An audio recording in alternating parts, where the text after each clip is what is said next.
దేవుని కృపను బట్టి మనమందరము దేవుని వాక్య సందేశాన్ని దగ్గరికి వచ్చాం. ఇంతవరకు ఆరాధన కార్యక్రమాలు చేసాం. సైమన్ గారు చక్కగా ఆరాధించారు. ఆరాధనా క్రమం అది. ప్రతి మేలును బట్టి కృతజ్ఞతాస్తుతులు చెల్లించాలి. ప్రతి మేళ్లను తలపోయాలి. ఆయన చేసిన గొప్ప కార్యాలను వివరించి వర్ణించి స్తుతించాలి. ఆ రీతిగా మనం చక్కటి ఆరాధన కొనసాగించాం. ఇప్పుడు నేను మీకు ఉపదేశిస్తున్న ఉపదేశానుసారం ఏంటంటే, నేను మీతో చెప్పుచున్నది అందరితోనూ చెప్పుచున్నాను. హెడ్డింగ్ ఇది.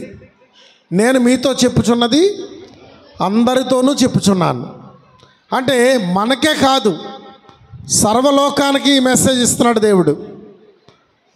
సర్వలోకానికి హెచ్చరిక తెలియజేస్తున్నాడు దేవుడు.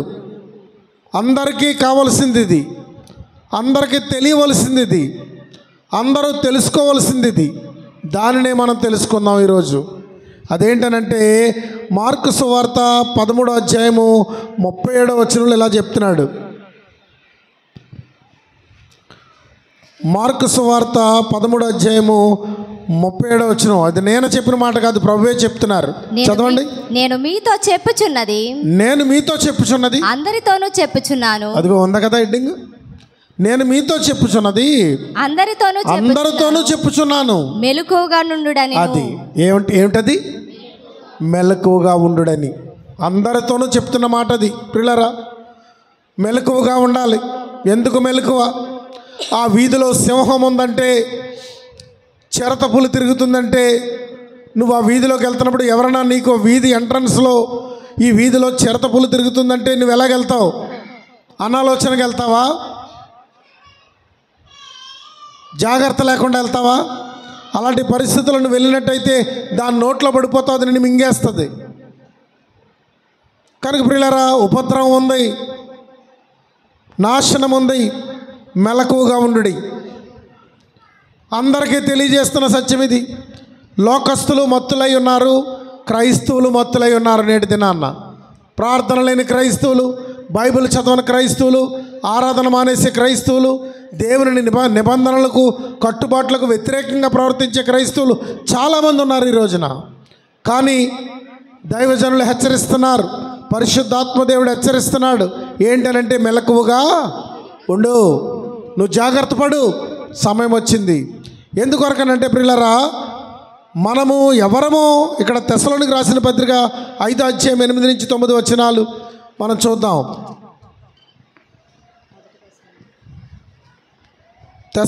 మొదటి తెస్సలోనికి రాసిన పత్రిక 5వ అధ్యాయము.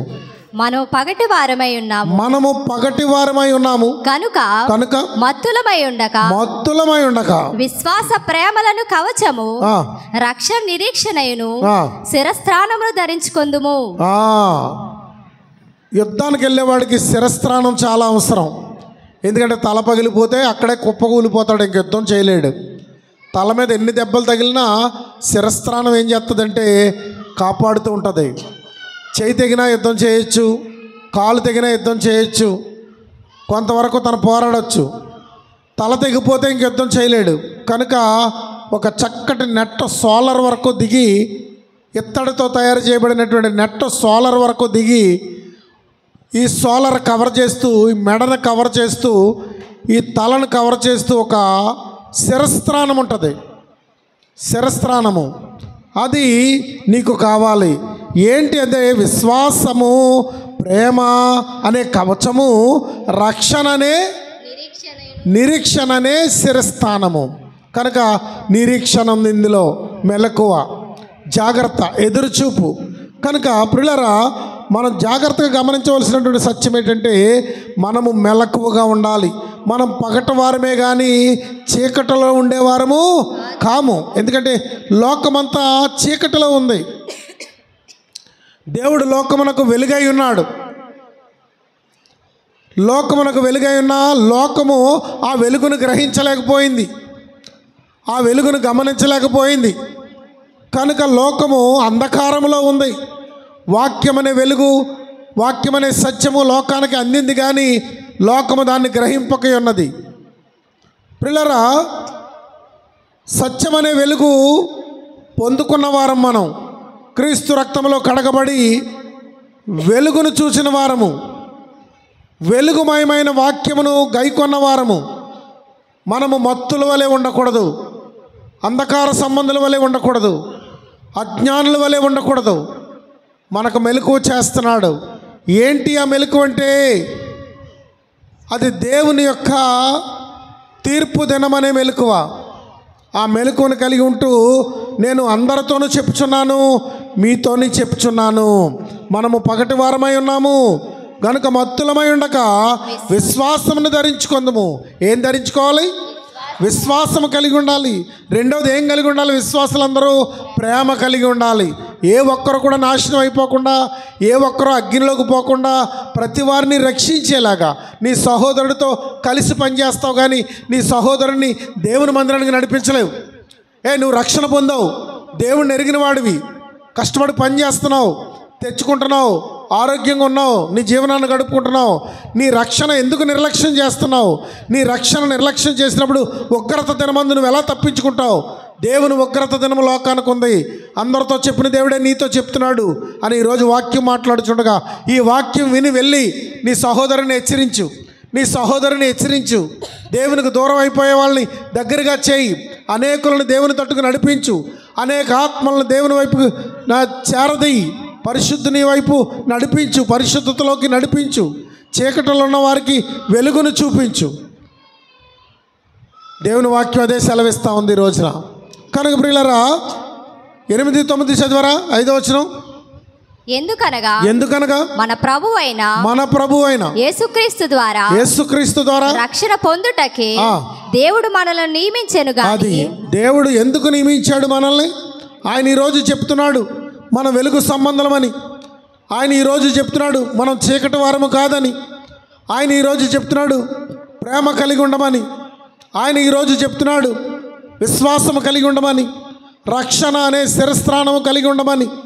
రక్షణ కలిగిన వారిగా మీరు అందరూ ఉండాలని దేవుడు ఈరోజు చెప్తున్నాడు. ఎందుకొరకంటే ఆయన మన కొరకు మరణించాడు. యేసుక్రీస్తు ద్వారా రక్షణ పొందుటకు దేని నుంచి ప్రియులారా?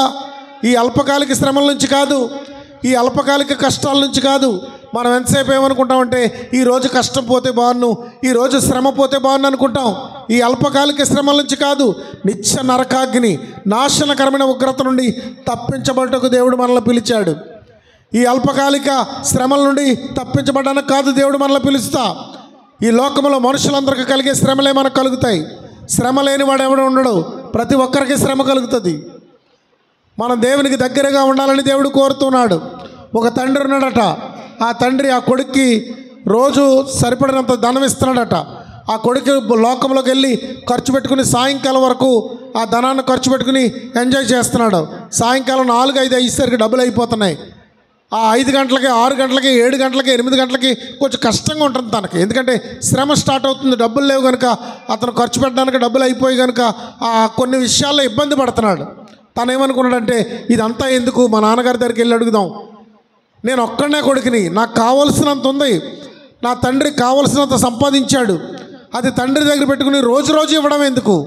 నా తండ్రి ఒకేసారి నాకు కావలసినంత ఇస్తే నాకు ఈ చివరి శ్రమలు కూడా ఉండవు కదా, ఈ చివరి కాలంలో జరిగే ఇబ్బందులు కూడా నాకు కలగవు కదా. నేను కావలసినంత రాత్రి 10 గంటల దాకా ఖర్చు పెట్టుకోవచ్చు, వీలైతే 12 గంటల దాకా కూడా ఖర్చు పెట్టుకోవచ్చు అనే ఉద్దేశంతో తండ్రి దగ్గరికి వచ్చి అడుగుతున్నాడట. తండ్రి, మీకు ఎంతో ఆస్తి ఉంది, ఇదంతటికీ నేను ఒక్కడనే వారసుని, నాకు కావలసినంత ధనాన్ని ఇస్తే నేను ఖర్చు పెట్టుకుంటాను కదా, నాకు సాయంకాలం టైంలో డబ్బులు అయిపోయేసరికి ఇబ్బంది కలుగుతుంది, కొంచెం కష్టంగా ఉంటుంది, మీరు నాకు కావలసిన ధనం ఇవ్వండి అని అడిగాడట. అడిగినప్పుడు ఆ తండ్రి ఆలోచించాడట ఏం చేయాలి. ఆలోచించినప్పుడు తండ్రికి ఒక ఆలోచన వచ్చిందంట. సరే చూద్దాం. ఒక నెల రోజులకు సరిపడే ధనాన్ని ఇచ్చాడు. ఆ నెల రోజులు సరిపడే ధనం తీసుకెళ్ళిపోయి ఖర్చు పెట్టుకుంటూ అర్ధరాత్రి వరకు ఇంటికి రాకుండా ఉంటూ, తండ్రికి కనబడకుండా ఉంటూ, ప్రొద్దుటే తండ్రిని కలవకుండా, రాత్రి తండ్రిని కలవకుండా తన ఇష్టానుసారంగా నెల రోజులు గడిపాడట. అప్పుడు తండ్రి ఆలోచనకి భిన్నంగా ప్రవర్తించాడు. అప్పుడు తండ్రి ఏం చేశాడంటే మళ్ళీ కవరు పెట్టి ఏ రోజు డబ్బులు ఆ రోజు ఇవ్వడం మొదలెట్టాడు. ఎందుకు తండ్రి మీరు నన్ను మళ్ళీ ఇబ్బంది పెడుతున్నారు, ఎందుకు నన్ను ఇలా కష్టపెడుతున్నారు, మీరు మొన్నట్లాగే నెల రోజులకు సరిపడి ఇస్తే బాగుంది కదా అని అడిగితే అప్పుడు తండ్రి చెప్పాడంట, నాయనా నేను ఉదయాన్ని సాయంకాలాన్ని నిన్ను చూడాలనుకుంటున్నాను, నీతో మాట్లాడాలనుకుంటున్నాను, నీవు నాతో మాట్లాడాలని కోరుకుంటున్నాను, నీవు కలవాలని కోరుకుంటున్నాను. నువ్వు నెల రోజులు డబ్బు నీకు ఇచ్చిన తర్వాత నువ్వు నెల రోజులు నాకు కనిపించలేదు, నెల రోజులు నా దగ్గరికి రాలేదు, నెల రోజులు నన్ను చూడలేదు. నేను ఎంతో మదన పడిపోయాను, ఎంతో బాధపడిపోయాను, ఎంతో కృషించిపోయాను. నిన్ను చూడాలని ఆశ ఉన్నా నువ్వు నాకు దొరకలేదు. కనుక నీకు సమృద్ధిగా ఇవ్వడం కంటే ఇలాగివ్వడం మేలని నాకు తోచింది. అందుకనే ప్రతిరోజు నువ్వు నన్ను మొరపెట్టాలి, నువ్వు నన్ను కలవాలి, నా దగ్గరికి రావాలి, సాయంకాలం నువ్వు నన్ను వచ్చి కలుసుకోవాలి, నన్ను ముద్దాడాలి, నేను నిన్ను ముద్దాడాలి, నువ్వు నాతో మాట్లాడాలి, నేను నీతో మాట్లాడాలి. ఇలాంటి సహవాసం మన ఇద్దరికీ ఉండాలని నేను ఇలా చేశాను అన్నాడట. చప్పట్లు కూడా దేవుని మహిమపరచండి. ప్రియులారా, దేవుడు ఎందుకు ఈ చిన్న చిన్న శ్రమలు, ఈ చిన్న చిన్న కష్టాల్లో మనం మదన పడిపోతుంటాం, బాధపడిపోతుంటాం? ఎందుకు దేవుడి కష్టాలు ఇచ్చాడు? అన్ని సుఖాలు ఇచ్చేయచ్చు కదా, అన్ని స్వేచ్ఛలు ఇచ్చేయచ్చు కదా, ఎందుకు ఈ మధ్య మధ్యలో ఈ కష్టాలు? నేను దేవుడిని నమ్ముకున్నాను, విశ్వాసంతో ఉన్నాను, ప్రేమ కలిగి ఉన్నాను, దేవుని బిడ్డనయ్యాను, నాకు అన్ని దేవుడు చూసేయచ్చు కదా అని మనకుంటుంది. కానీ దేవుడు ఏమనుకుంటాడంటే మనం ఉదయం ఆయన దగ్గర రావాలి, సాయంకాలం ఆయన దగ్గర రావాలి. ఉదయ సాయంకాలాలు మనం ఆయన దగ్గరికి చేరాలని దేవుడు కోరుకుంటున్నాడు, ఆయనతో మాట్లాడాలని దేవుడు కోరుకుంటున్నాడు, ఆయన సన్నిధిలో మనం మోకరించాలని దేవుడు కోరుకుంటున్నాడు, ఆయన మనల్ని మరి ప్రేమించాలని, మనం కలవాలని, మనతో ఆయన ఉదయ సాయంకాలాలు సహవాసము చేయాలని దేవుడు ఇష్టపడతా ఉన్నాడు. ప్రియ సహోదరులారా, గమనిస్తున్నారా? ఆలోచించండి. ఈ రోజున ఈ చిన్న చిన్న శ్రమల కొరకు నలిగిపోతున్నాం, చిన్న చిన్న కష్టాలు వస్తుంటే వేదన పడిపోతున్నాం, చిన్న చిన్న కష్టాలు వస్తుంటే దేవుడు ఏమైపోయాడు అంటున్నాం. దేవుడు ఏమవ్వలేదు. దేవుడి దగ్గర సకల ఐశ్వర్యాలు ఉన్నాయి, దేవుడి దగ్గర సర్వసుఖాలు ఉన్నాయి, అన్నీ నీకు ఇవ్వగలడు. కానీ నువ్వు ఆయన్ని చేరాలని ఆయన నీకు పరీక్ష పెడుతున్నాడు. కనుక మనం ఎలాగుండాలంటే ఈ లోకంలో క్రీస్తు కొరకు జీవించే వారిగా ఉండాలి. ఎందుకంటే ఆయన మన చనిపోయాడు. చదవమ్మ తర్వాత మాట. ఎందుకనగా మనము ప్రభువైన యేసుక్రీస్తు ద్వారా రక్షణ పొందుటకే దేవుడు మనలను నియమించెను గాని ఉగ్రత పాలగుటకు నియమింపలేదు. చూడండి ఎంత గొప్ప మాట చెప్తున్నాడు ఇక్కడ పేతురు గారు. ఉగ్రత పాలగుటకు మనల్ని నియమించలేదు. ప్రియులారా, ఈ లోకమంతా అగ్నికి కట్టెల వలె సిద్ధపడుతుందంట. సృష్టి మిగుల వేదనతో మూలుగుతుందంట. పాపము పెరిగిపోయింది, అక్రమము పెరిగిపోయింది, దేవుణ్ణి ఎరిగిన వారే వ్యతిరేకులుగా ప్రవర్తిస్తున్నారు. రక్షణ పొందుతావు, విశ్వాసము గలదానివి అవుతావు, నిరీక్షణ గలదానివి అవుతావు. కానీ నీ నోట నుంచి వచ్చే బూతులు మానవు, అబద్ధములు మానవు, మోసము మానవు, దగా చేయడం మానవు, ద్రోహం మానవు, అప్పించుకుంటావు, అప్పు తీర్చవు, సహాయం పొందుతావు, సహాయం చెయ్యు, సాటి వారిని ప్రేమించవు, ప్రేమ కలిగి ఉండవు, ఉపకారం కొరకు ఒక మాట మాట్లాడవు. నేనెందుకు ఉపకారం చేయాలా, అది ఎలాంటిదో తెలుసా, దానికి అస్సలు ఉపకారం చేయకూడదు అంటావు. నీలో మార్పు లేదు, నీలో పరివర్తనలో, నీ ప్రవర్తనలో మార్పు లేదు. కానీ అయినప్పటికీ దేవుడు ఈ దినాన్ని నీతో మాట్లాడుచున్నాడు. ఏమని మాట్లాడుతున్నాడంటే, నిన్ను ఉగ్రతకు అప్పగించడానికి కాదు క్రీస్తు చనిపోతా, నిన్ను ఉగ్రత పాలు చేయడానికి కాదు క్రీస్తు చనిపోతా.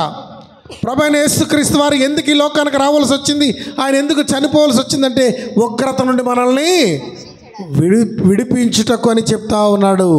విడిపించుటకు అని చెప్తున్నాడు. 17వ వాక్యం చదవమా. ప్రతి విషయమునందును కృతజ్ఞతాస్తుతులు చెల్లించు. ఇలాగు చేయుట యేసుక్రీస్తునందు మీ విషయములో దేవుని చిత్తము. అది ఏం కోరుకుంటున్నాడు ఆయన? మనం పొందుకున్న మేలులను బట్టి ప్రతి విషయములను కృతజ్ఞతాస్తుతులు చెల్లించాలి. ఆరాధనకు వచ్చామంటే ఆరాధనకు ఎవరిని పిలిచామో ఆరాధన అందరూ చేసాం.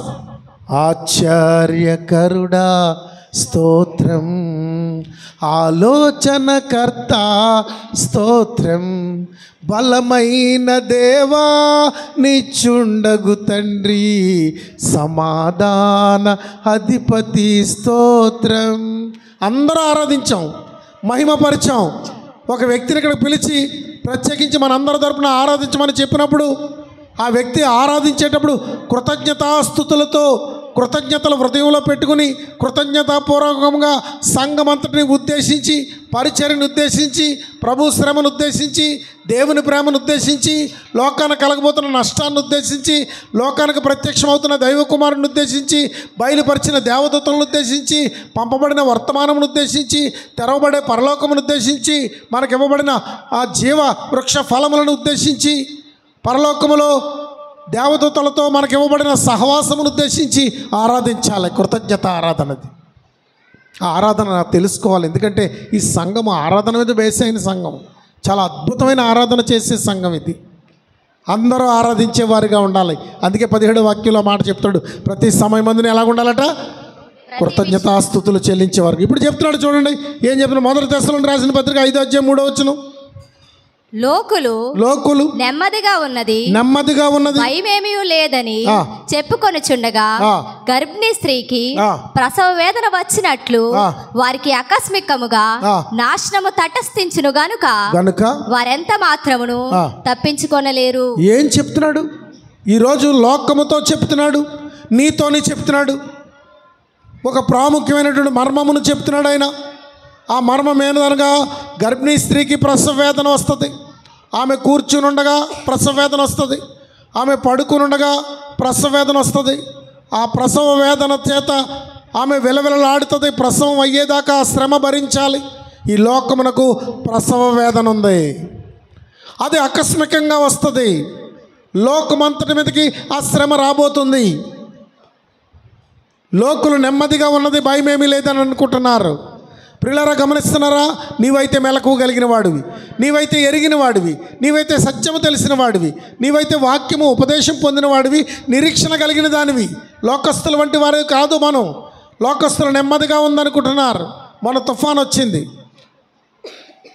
మెంతా ఏదో పేరెట్టారు దానికి, పంతా తుఫానా, సరే పేరెట్టారు. ఆ తుఫాను చాలా ఆందోళనకరంగా నడిచింది. గంటకి 17-16 కిలోమీటర్ల వేగంతో కాకినాడ వైపే దూసుకొస్తుందని యంత్రాంగం అంతా అల్లాడిపోయింది. ఏమైపోద్దని ప్రజలంతా అల్లాడిపోయారు. ఆ తుఫాను వచ్చింది, హెచ్చరిక వచ్చింది, ప్రజలు ఆందోళన పడ్డారు. తుఫాను పోయింది, నెమ్మలించారు. అందరూ కూడా ప్రశాంతంగా ఉన్నాం. అదిగో వెలుతురు వచ్చింది, ఎండ వచ్చింది.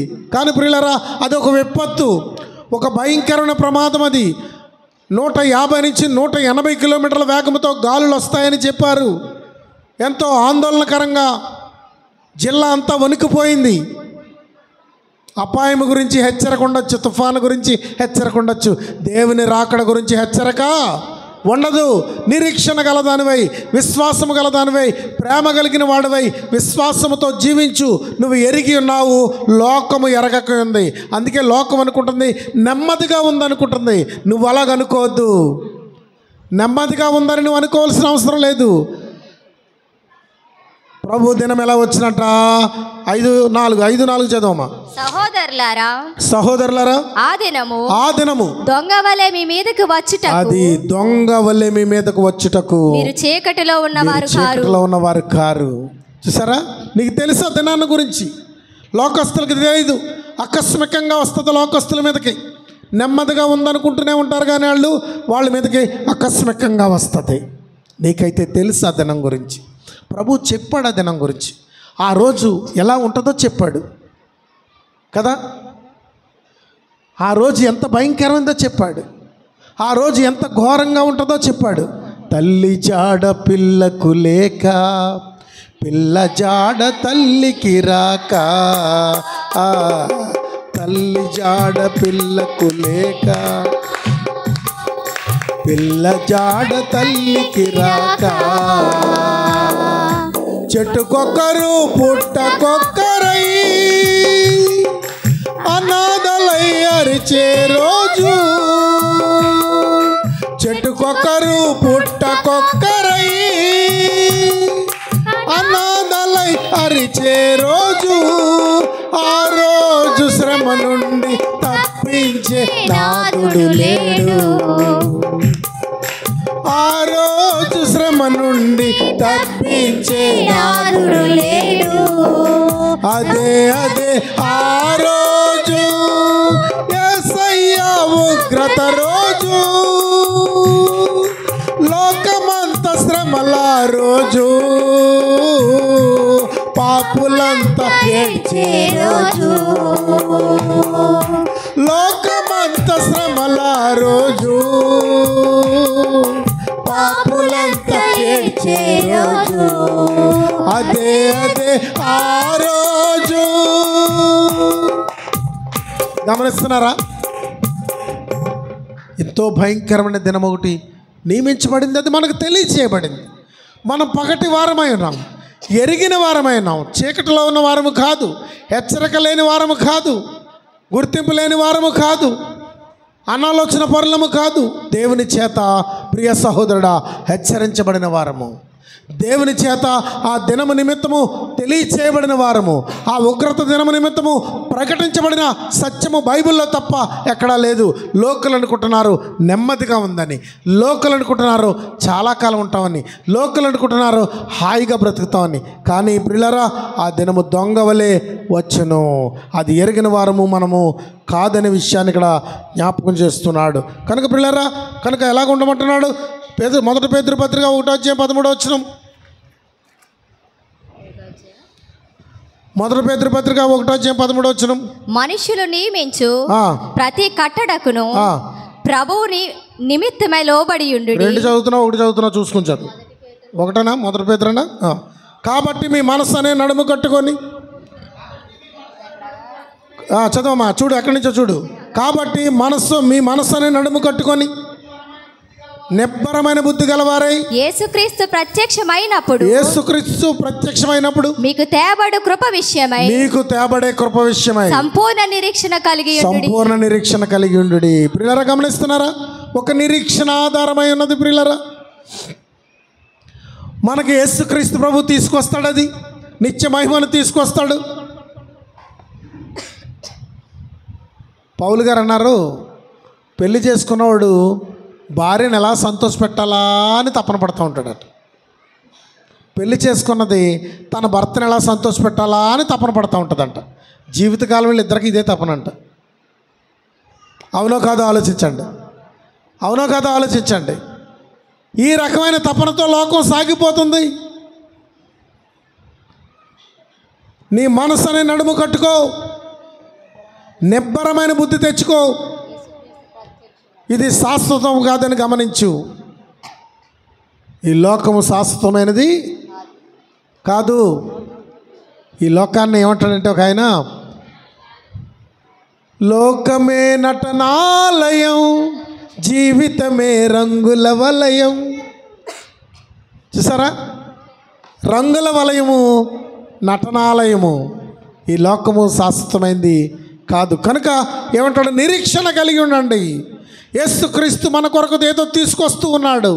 ఆయన రాబోతున్నాడు, మధ్యాకాశంలో ప్రత్యక్షము కాబోతున్నాడు. ఆయన ఒక మహిమను తీసుకొస్తున్నాడు.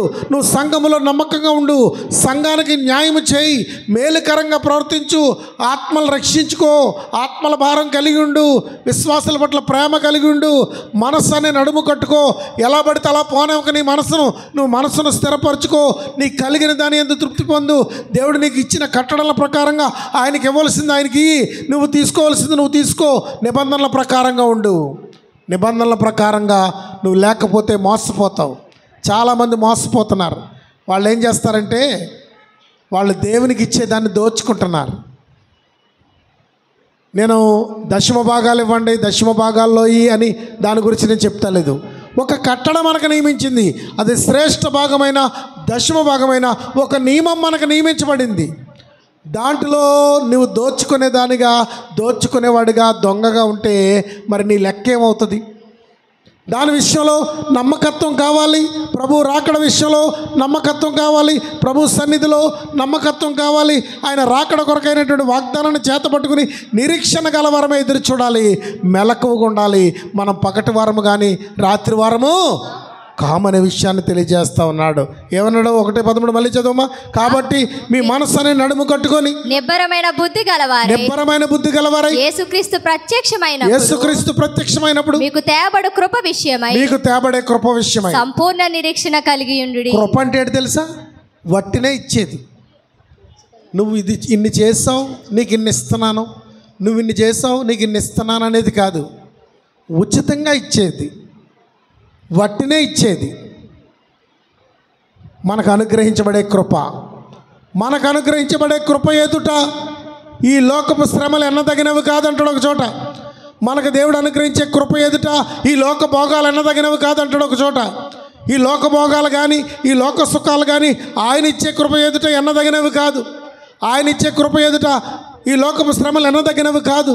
కనుకే విశ్వాసము నిరీక్షణలనే కవచములు ధరించుకోవాలి, రక్షణ అనే శిరస్త్రానాన్ని ధరించుకోవాలి. ఎందుకంటే ఆ దినము భయంకరమైంది. 2 పేతురు 3:10 నుంచి చదువుదాం. అయితే ప్రభు దినము దొంగ వచ్చినట్లు వచ్చును. ఆ దినమున ఆకాశములు మహాధ్వనితో గతించిపోవు. పంచభూతములు మిక్కటమైన వేండ్రముతో చూడండి, మనం నమ్ముకున్న ఈ భూతాలు అంటే గాలి, నీరు, అగ్ని, చెట్లు, చేమ, ప్రకృతి, ఇదంతా కూడా దీని మీద నువ్వు ఆధారపడి ఉన్నావు. ఈ సృష్టి మీద నువ్వు ఆధారపడి ఉన్నావు. ఈ ప్రకృతి మొన్న 70-80 కిలోమీటర్ల గాలి వచ్చింది. రాత్రి 12 గంటల టైంలో ఇంచుమించు 80-90 కిలోమీటర్ల గాలి వచ్చింది. అప్పుడు చాలా ఆందోళన పడ్డారు, చాలామంది ఆందోళనకు గురయ్యారు. గాలి వేగం పెరిగింది. ఇంచుమించు దగ్గర 100 కిలోమీటర్ల దాకా వచ్చింది. రాత్రి 12 నుంచి 3 వరకు కూడా విపరీతమైన ప్రమాదంగా గాలి వీచింది. ఆ టైంలోనే ఎక్కడో తీరాన్ని నది దాటింది తుఫాను. అలాంటప్పుడు ఆందోళన ప్రజల్లో, అధికారుల్లో రేగింది. పిల్లరా గమనించండి, ఈ సృష్టి అంతా కూడా ఆ గాలి వేగాన్ని మనం ఎలా గమనించామంటే చెట్లు ఊగిపోవడం, చిన్న చిన్న చెట్లు ఇరిగిపోవడం, బలహీనమైన చెట్లు పడిపోవడం, చిన్న చిన్న ఇల్లులు కూలిపోవడం, ఇలాంటివి చూసినప్పుడు మనకు ఆందోళన రేగింది. కానీ ప్రభు దినపు రాకడ యందు ఏం చెప్తున్నాడంటే ప్రకృతి మొత్తం కదిలిపోద్దట. చదవమా. అయితే ప్రభు పంచభూతములు మెక్కటమైన వేండ్రముతో లయమైపోవునట్టు భూమియు దాని మీదనున్న కృత్యములను కాలిపోవు. భూమియు దాని మీద ఉన్న కృత్యములు అంటే భూమిని కూడా కలిపాడు. భూమి కాదు ప్రకృతి అనుకుంటున్నామేమో, ప్రకృతే కాదు భూమి కూడా. భూమియు దాని మీద ఉన్న కృత్యములు కాలిపోవును. ఇవన్నీ ఇట్లా లయమైపోవునవి కనుక అంటే నేను అనుకుంటాను భూమియు అని కలిపాడు కనుక ఆ భూమి కూడా అగ్ని చేత దహించిపోద్ది అనమాట. ప్రకృతి ఈ సృష్టి మీద ఉన్నటువంటి కృత్యములు, మేడలు, మిద్దెలు, కొండలు, రాళ్ళు, రప్పలు, చెట్లు, చేమలు, అడవులు, సముద్రాలు, ఇవన్నీ కృత్యములు. ఇవన్నీ కాలిపోవడమే కాదు భూమి కూడా కాలిపోతుందని చెప్తున్నాడు.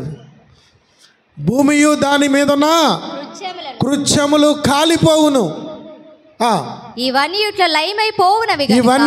లయమైపోయి దహించిపోయి కరిగిపోతాయి. లయమైపోవునట్టు ఆకాశములు రగులుకొని లయమైపోవునట్టు అవి కూడా లయమైపోవునట్టు పంచభూతములు మహావేంద్రముతో కరిగిపోవునట్టు మహాగ్ని చేత కరిగిపోయి నీరు గారిపోయినట్లు దేవుని దినపు రాకడ కొరకు కనిపెట్టుచు దానిని ఆశతో అపేక్షించుచు. దానిని ఆశతో ఏంటి ఇంత భయంకరం దినాన్ని అపేక్షిస్తావా? ఆలోచిస్తున్నారు మీరు? ఇలాంటిది చెప్పినప్పుడు భయం వేస్తుంది. ఓ మనిషి యోచించవా నీ బ్రతుకు ఎలా ఉన్నదో, ధనము చూచి దగా పడకుమా, బలము చూసి భంగ పడకుమా. ఓ మనిషి యోచించవా నీ బ్రతుకు ఎలా ఉన్నదో, ఓ మనిషి యోచించవా నీ బ్రతుకు ఎలా ఉన్నదో, ధనము చూచి దగా పడకుమా, బలము చూసి భంగ పడకుమా.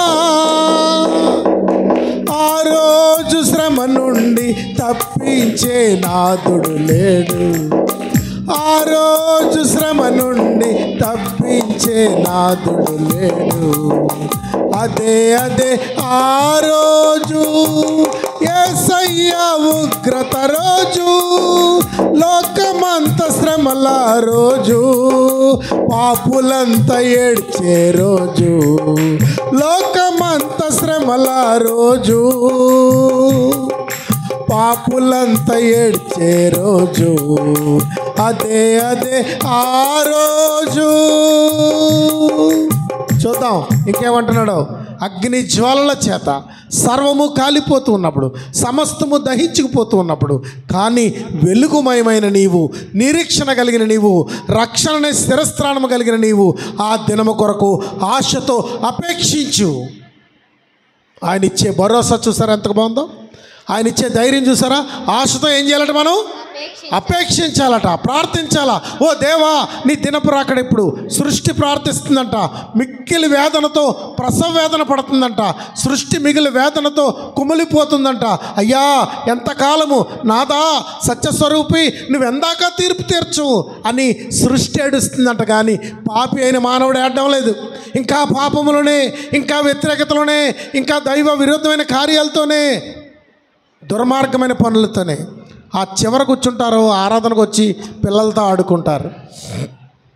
ఎందుకు ఆరాధనకు వస్తున్నారో తెలీదు, ఎందుకు ఆరాధిస్తున్నారో తెలీదు, ఎలాంటి వాడి సన్నిధిలో ఉన్నారో తెలీదు, ఎలాంటి వాడు ఎదురుగుండా ఉన్నారో తెలీదు. నా ఎదురుగుండా అనుకుంటారు కాక, నేను కాదు. ఎలాంటి వాడు ఎదురుగుండా ఉన్నారో మీకు తెలీదు. ఆ చివర కూర్చుని పిల్లలతో ఆడుకుంటూ ఉంటారు, సెల్ ఫోన్లు చూసుకుంటూ ఉంటారు, నిర్లక్ష్యంగా ఉంటూ ఉంటారు. మేమేమనం. దేవుడు చూచుచున్నవాడు. ఆశతో అపేక్షించు, నిరీక్షణ కలిగి ఎదురు చూడు. ఆ రాకడ దినమందు నువ్వు ఎత్తబడతావు. చూడండి తర్వాత మాటలు చదవమా. మీరు పరిశుద్ధమైన ప్రవర్తనతోను భక్తితోను ఎంతో జాగ్రత్త గలవారై ఉండవలెను. ఎందుకు ఈ లోకములో బంధాలున్నాయి, అలుముకుంటాయి, బంధాలున్నాయి, ప్రేమ బంధాలు. మందిరాలే మానేశారు కొంతమంది ప్రియుళ్ళ కోసం, కొంతమంది ప్రియురాళ్ళ కోసం మందిరాలే మానేశారు.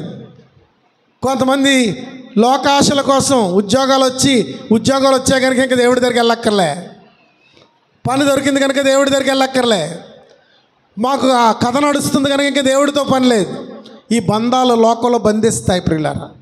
ప్రేమ అనే బంధాలు, బిడ్డలనే బంధాలు, భార్య భర్తలనే బంధాలు, ధనం అనే బంధాలు, లోకాశలనే బంధాలు, లోక భోగాలనే బంధాలు, ఈ లోకంలో ఉన్నటువంటి స్నేహితులనే బంధాలు, కులాలనే బంధాలు ఈ లోకంలో బంధిస్తాయి. అందుకే అన్నాడు ఒక ఆయన, ఇహలోక బంధాలు మరచి నీ ఎదుటే నేను నిలచి, ఇహలోక బంధాలు మరచి నీ ఎదుటే నేను నిలచి,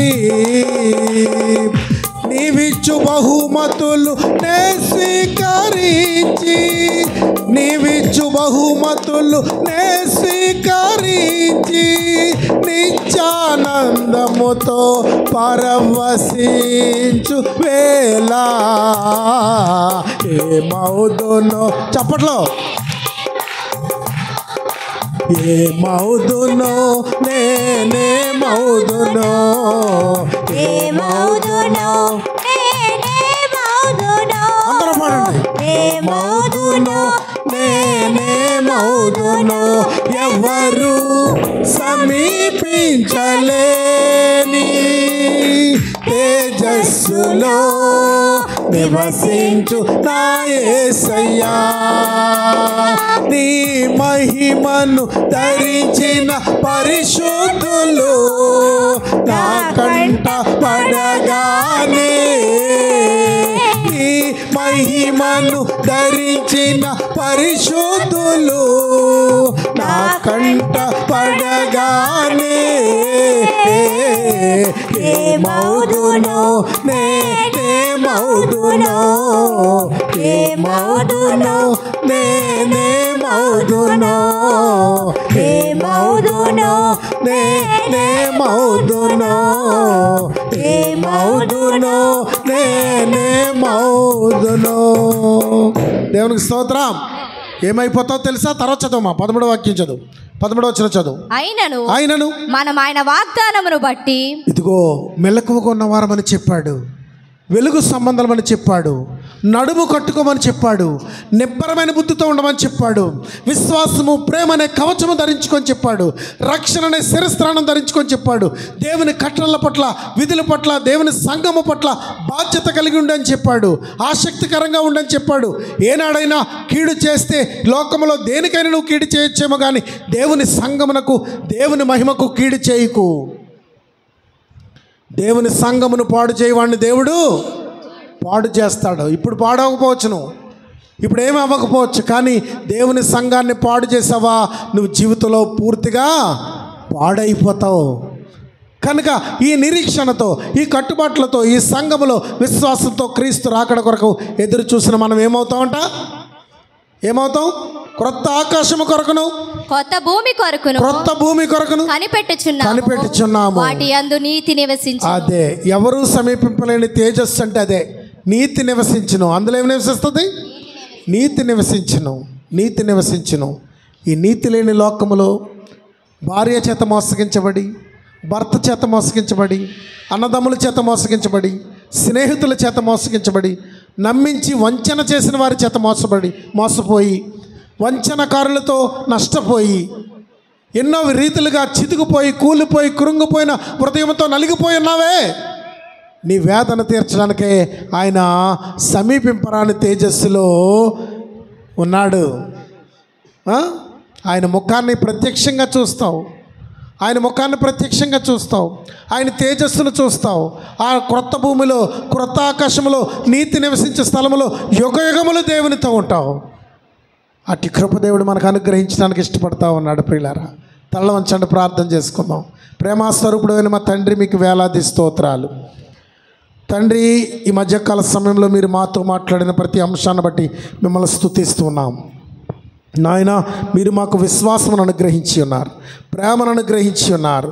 నాయన, కవచం ఇచ్చారు తండ్రి, రక్షణ అనే శిరస్త్రానం ఇచ్చారు, మనస్సు అనే నడుము కట్టుకోమన్నారు. ఈ లోక భోగముల చెంత, ఈ లోక పాపముల చెంత ఆగిపోయిన మా బ్రతుకులను ముందుకు తీసుకెళ్లాలని ఇష్టపడుతున్నాం. ఈ లోకంలో కృత్యములు కాలిపోయినా, సర్వము దహించుకుపోయినా, నాయన నీతి నివసించే చోట్లో, క్రొత్త ఆకాశంలో, క్రొత్త భూమిలో మాకు వాగ్దానం చేసిన చోట నీతో పాటు మేము యుగయుగాలు జీవించుటకు, మీరిచ్చే కొత్త పేర్లను ధరించి, మీరిచ్చే బహుమతులు స్వీకరించి మీతో ఆనందించుటకు, ఆ సమీపింపరాని తేజస్సులోకి మేము ప్రవేశించుటకు మాకు అనుమతి ఇచ్చావు. మీకు వేలాది కృతజ్ఞతాస్తుతులు. ఇంత మంచి వర్తమానం విన్న బిడ్డలు ఈ మధ్యాహ్నం తీర్మానించుకుంటున్నారు. ఈ తీర్మానంలో ప్రభువా, వారు నాయన వారి గురించి వారు ఆలోచించుకుంటున్నారు, వారి స్థితిగతుల గురించి వారు ఆలోచించుకుంటున్నారు. తండ్రి, ఈ తీర్మానం మంచి తీర్మానమై ఉండాలి. ఈ సమయంలో మేము చేసుకునే తీర్మానము స్థిరమైందై ఉండాలి. సంఘమును పాడు చేయక, విశ్వాసంలోని తొలగిపోక, దేవుని కట్టడలను తిరస్కరించక, లోకములో పడి కొట్టుమిట్లాడక, ఈ లోకపు శ్రమలకు భయపడి పారిపోక, విశ్వాసమును చేతపట్టుకుని, మనస్సు అనే నడుము కట్టుకుని, నిబ్బరమైన బుద్ధి కలిగి నాయన మీతో జీవించుటకు, మీ రాకడ కొరకు నాయన, మీ రాకడ కొరకు అపేక్షించుటకు, విశ్వాసం గలవారమై ఉండుటకు మాకు సహాయం చేయండి. మీకు వేలాది వందనాలు. సంఘ బిడ్డలందరినీ దీవించండి నాయన. మీ కృపను బట్టి మేము అక్టోబర్ నెలంతా దాటి ఉన్నాం. అక్టోబర్ నెల గడుపుకొని ఇదిగో నాయన నవంబర్ నెలలో మొదటి ఆదివారంలో ఉన్నాం. ఈ నవంబర్ నెలలో జరగబోయే 4 ఆదివారాలు శుభప్రదముగా, దీవెనకరంగా మాకు జరిగించండి. మంచి వర్తమానాలతో మమ్మల్ని బలపరచుటకు కృప చూపించండి. మా ప్రియులైన వారు విదేశాల్లో ఉన్నారు. అక్టోబర్ నెలంతా వారు గడుపుకున్నారు, నవంబర్ నెలలో అడుగు పెడుతున్నారు. విదేశాల్లో ఉన్న మా సంఘ బిడ్డలందరినీ బలపరిచి, దీవించి, డ్యూటీల్లో కాపాడి, వారి పనిపాట్లలో తోడుండి, వారి అక్రతలు తీర్చి, వారిని బలపరిచి, వారిని ధైర్యపరచండి. కువైట్ దేశంలో, బెహ్రాన్ దేశంలో, మస్కట్ దేశంలో, అలాగే ప్రభా నైనా మరి పలు ప్రదేశాల్లో, దుబాయ్లో ఉన్నటువంటి బిడ్డలందరినీ కూడా మీరు జ్ఞాపకం చేసుకోండి. హైదరాబాద్లో ఉన్న మా సంఘ బిడ్డల కుటుంబాలని మీరు దీవించి, వారి బిడ్డలను, వారి కుటుంబాలని ఆశీర్వదించి, ఆరోగ్య బలములతో వారిని నింపమని ప్రార్థిస్తున్నాను. కాకినాడలో ఉన్న మా సంఘ బిడ్డల కుటుంబాలని దర్శించి దీవించమని ప్రార్థిస్తున్నాను. ఇదిగో ఇక్కడ కూడుకున్న 10 గ్రామాలు కుటుంబాలన్నింటినీ మీరు జ్ఞాపకం చేసుకుని ఆశీర్వదించమని ప్రార్థిస్తున్నాను. బలపరిచే దేవుడు నీవేనయ్యా, కృప చూపించే దేవుడు నీవేనయ్యా, ఆశీర్వదించే దేవుడు నీవేనయ్యా. మీకు వేలాది కృతజ్ఞతాస్తుతులు. మీ విశ్వాసంతో మా అర్పణలు తీసుకుని తీసుకుని మీ సన్నిధికి వచ్చాం నాయన. మేము ఇస్తున్నటువంటి ప్రథమ ఫలములు నాయన, మేము ఇస్తున్నటువంటి శ్రేష్ఠ భాగములు, మేము దేవుని కొరకు సిద్ధపరుస్తున్నటువంటి అర్పణలన్నీ కూడా ఆశీర్వాదకరమైనవై మా బ్రతుకులను బలపరుస్తూ మా జీవన విధానాన్ని మేలైన మార్గంలో నడిపిస్తూ దీవెనకరంగా మాకు ఉంచమని ప్రార్థిస్తున్నాను. ఇదిగో ద్రాక్ష తోటలు నాటుడి అన్నావు తండ్రి, అవి ఫలిస్తాయని చెప్పావు నాయన. క్రొత్త ద్రాక్ష రసము పైకి పొరలి పారుతుందని చెప్పావు తండ్రి. అలాంటి శుభకరమైన ఆశీర్వాదాలు మాకు ఉండినట్లు మమ్మల్ని సిద్ధపరచమని నాని వర్తమానం విని మీ కొరకు సిద్ధపడిన బిడ్డలందరినీ ఆశీర్వదించమని మేలుతో నింపమని యేసు పరిశుద్ధ నామములో స్తుతించి ఘనపరిచి ప్రార్థించి వేడుకొనుచున్నాం పరమ తండ్రి. ఆమేన్, ఆమేన్.